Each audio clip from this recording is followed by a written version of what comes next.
गुड़िया ने अपने पापा से बोला, मुझे आपका मोबाइल दो ना, मुझे गेम खेलना है। 8 साल की छोटी सी गुड़िया ने अपने पापा सोहन से गेम खेलने के लिए एक मोबाइल की मांग की। सोहन ने कहा, नहीं बेटा, अभी काम है मुझे, बाद में दूंगा। गुड़िया ने जिद करते हुए कहा, नहीं पापा, दो ना, मैं तुरंत गेम खेल कर दे दूंगी। सोहन ने फिर से कहा, नहीं बेटा, मैंने कहा ना, मुझे अभी काम है, मैं बाद में दूंगा। रोती हुई गुड़िया अपनी माँ के पास गई और कहा, देखो ना माँ, पापा मुझे मोबाइल नहीं दे रहे हैं, वो कुछ काम भी नहीं कर रहे हैं और मुझे दे भी नहीं रहे हैं। गुड़िया की माँ नेहा चिल्लाते हुए बोली, अरे थोड़ी देर के लिए उसे मोबाइल क्यों नहीं दे देते, तब से सिर खा रही है। ये आजकल के बच्चे मोबाइल के कीड़े बनकर रह गए हैं। मोबाइल और कंप्यूटर के बारे में जितना हम माँ बाप को पता नहीं होता, उससे ज्यादा तो इन बच्चों को पता रहता है। वो हमारे पड़ोसी शर्मा जी है ना, उसका बेटा मोनू की उम्र हमारी बेटी से 1 या 2 साल ही ज्यादा होगी।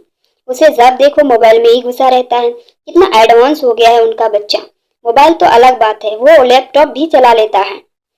कितना मैच्योर बिहेव करता है वो, लगता है हम किसी बड़े लड़के से बात कर रहे हो। बात विचार में अपने माता पिता की तरह ही स्टाइल मेंटेन करता है। वो छोटा सा बच्चा मोनू ने सब कुछ देख लिया। उसके माँ बाप भी तो कितने फ्रैंक रहते हैं, सबके साथ साथ बैठकर टीवी देखना, मूवी देखना सब करते हैं। कितने सारे गेम लाकर रख दिए हैं उसके पिता ने उसके लिए। पूरे घर में गेम की सीडी बिखरी पड़ी रहती है। ऊपर से मोनू इतना स्मार्ट है कि वह खुद से ही इंटरनेट से गेम डाउनलोड कर लेता है। उनके बेटे को कभी रोते नहीं देखा। दूसरी तरफ हमारी बेटी को देखो, बात बात पर रोती रहती है, हर समय मोबाइल की रट लगाए रहती है। एक आप हो जी की उसे तो मोबाइल देते ही नहीं। सोहन ने कुछ सोचते हुए कहा, वो सब तो ठीक है, उसके गेम खेलने के लिए एक अलग से मोबाइल दे दूंगा, लेकिन इस तरह वो ज्यादा मोबाइल यूज करेगी तो उसकी आंखें पर बुरा असर हो सकता है। नेहा कुछ नहीं बोली तो सोहन ने कहा, मैं अभी किसी काम से बाहर जा रहा हूँ, लगभग 10 मिनट में आ जाऊंगा, फिर हम लोग सब मिलकर कहीं घूमने चलते हैं। नेहा ने कहा, ठीक है, तब तक मैं उसे तैयार भी कर दूंगी।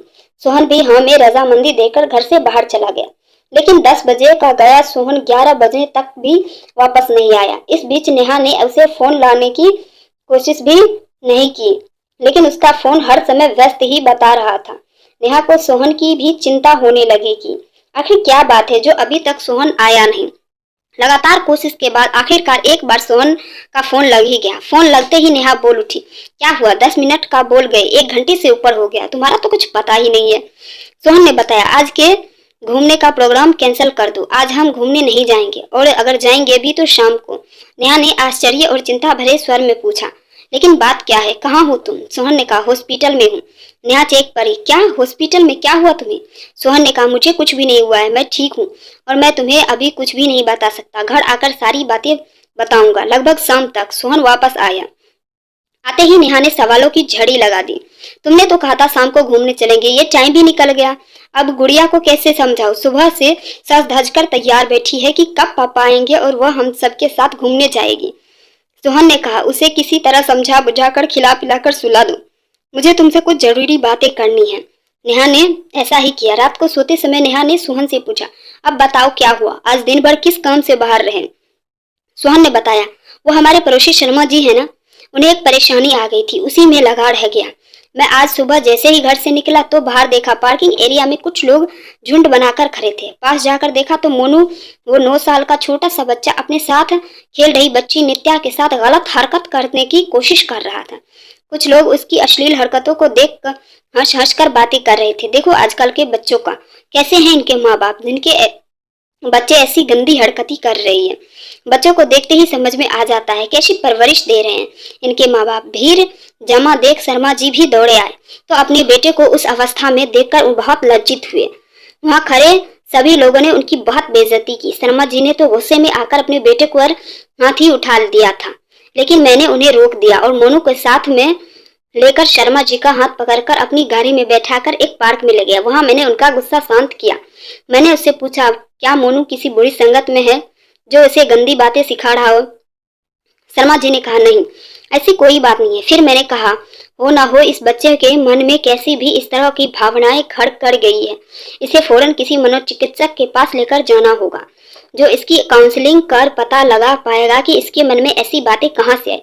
फिर मैं उन्हें एक मनोचिकित्सक के पास ले गया। काफी देर तक काउंसलिंग के बाद उसने बताया, हम सभी बच्चे बिल्डिंग के नीचे पति पत्नी का खेल खेल रहे थे, जैसे मेरे मम्मी पापा खेलते हैं। मेरे पापा दूसरे शहर में काम करते हैं और हर शनिवार को आते हैं और रविवार के शाम को चले जाते हैं। जब तक पापा बाहर रहते हैं माँ बहुत ही प्यार से उनसे बातें करती है, और जब भी पापा आने वाले होते हैं मेरी माँ मुझे जल्दी सुला देती है। मैं भी उनसे बहुत सारी बातें करना चाहता हूँ। सुबह पापा देर से जगते हैं और मेरे लिए उनके पास समय ही नहीं रहता। पापा के आने के पहले माँ के कमरे में एक सीडी रखी थी, जिसे देख मैंने सोचा ये मेरे गेम की सीडी है, और उसे लैपटॉप में डालकर चेक किया। तभी माँ अचानक मुझे सुलाने आ गई। मैं भी सोचता था कि पापा के आने से पहले माँ मुझे जल्दी क्यों सुला देती है। फिर मैंने रात को सिर्फ सोने का बहाना किया और पापा के आते ही सब कुछ छुपकर देखा कि माँ उन्हें प्यार से गले लगाती है और उसके बाद वो कैसे खेलते हैं। मुनि की यह सब सुनकर मेरे और शर्मा जी के पसीने छूट गए। डॉक्टर ने उसे कुछ दवाइयाँ दी है और साथ में ही सलाह भी दिया कि तुरंत ही उसका यह माहौल बदल दे, उसके खेल खिलौने फौरन बदल दिए जाए, उसके माँ बाप का भरपूर समय मिलना चाहिए, उसके सामने कभी भी उस बात की चर्चा ना हो, उन्हें फौरन ये जगह छोड़ना होगा ताकि समय के साथ साथ वो इस वाकये को भूल सके। डॉक्टर ने बताया, हम लोग को बच्चों को अपने बीच की बाधा समझते हैं और किसी न किसी तरह उसे मोबाइल, लैपटॉप और इंटरनेट मुहैया कराकर उसे व्यस्त कर देते हैं ताकि हम अपना काम बिना किसी डिस्टरबेंस के कर सके। आजकल इंटरनेट पर बिना सर्च किए भी कुछ अश्लील तस्वीरें और बातें दिख जाती हैं, जो बच्चों के कोमल मन पर बहुत बुरा असर छोड़ता है और आगे चलकर वो हमारे हाथ से बाहर हो जाता है। नेहा ये सब सुनकर स्तब्ध रह गई। सोहन ने आगे कहा, जब शर्मा जी ने घर आकर मोनू के गेम की सीडी चेक की तो उसमें भद्दी वीडियो वाली सीडी भी मिली। इसके साथ ही उसके मोबाइल में भी कई गलत साइट्स की हिस्ट्री थी, और जानती हो उसने तो बहुत ही अश्लील ड्राइंग भी बनाया हुआ था। यह सब सुनकर नेहा कांप उठी। उसने झट से कहा, सुनो जी, हम अपनी बेटी को अलग से मोबाइल नहीं देंगे, और कभी देंगे भी तो अपनी निगरानी में प्रयोग करने को कहेंगे। हम अपनी बेटी के साथ ढेर सारा समय बिताएंगे और हर सही गलत के बारे में उसको उचित मार्गदर्शन भी करेंगे। सोहन ने भी सहमति में सिर हिला दिया। दोस्तों, अपने बच्चों के साथ प्यार भरा रिश्ता बनाकर उन्हें सही गलत की शिक्षा देनी चाहिए, और सबसे महत्वपूर्ण बात कि उसके साथ ढेर सारा वक्त बिताना चाहिए, क्योंकि माता पिता होना एक बहुत बड़ी जिम्मेदारी होती है और परवरिश कोई खेल की बात नहीं होती। क्या आप इस बात से सहमत हैं?